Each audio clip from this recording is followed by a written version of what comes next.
welcome back to another edition of Money Talks. Thanks for joining us today, and I've got Bradley King again. Welcome back. Today we had our investment committee meeting, and a little bit came up about the rates and also a little bit of change in consumer behaviour, and in particular where there might be some stocks that might be an opportunity for us. So I wanted you to speak a little bit about that today.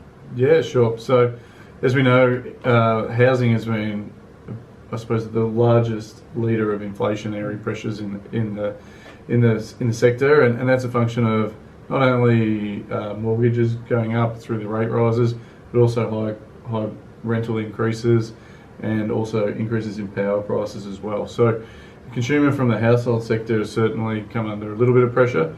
So where we're trying to pivot the portfolio is to have a little bit more in what we would class as a little bit more defensive types of strategies, and that being in gaming. So more around the lotteries type of business that always performs quite well in a downturn or in a boom. People feel confident, or people feel like they need something to look forward to on the weekend. And also from Endeavour or Dan Murphy's as well.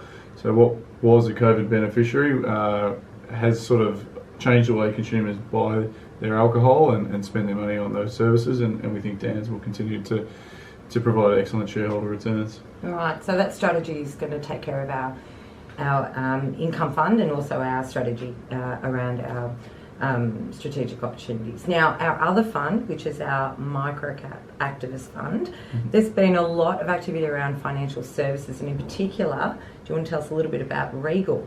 Yeah, so this one's a little bit bigger than, I suppose, the normal transactions that we've had in the activist fund, but seeing Regal participate in its second potential consolidation in the space. Now, whether they're just agitating for a major shareholding, we'll sort of see how it goes, but they've sort of popped up on the share register of Platinum with substantial shareholding.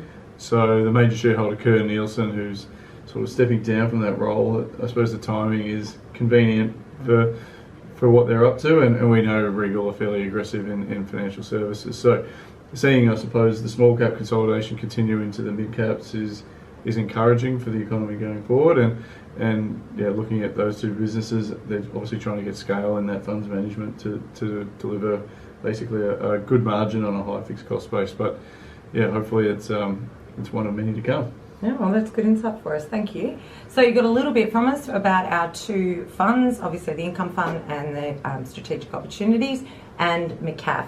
If you'd like to learn more about Armytage, you can visit our website, and we'll also be posting on our LinkedIn page today our monthly funds update. So stay tuned. If you'd like to get in contact with us, you can get us at backoffice@armytage.com.au. Have a good weekend, and go Cats!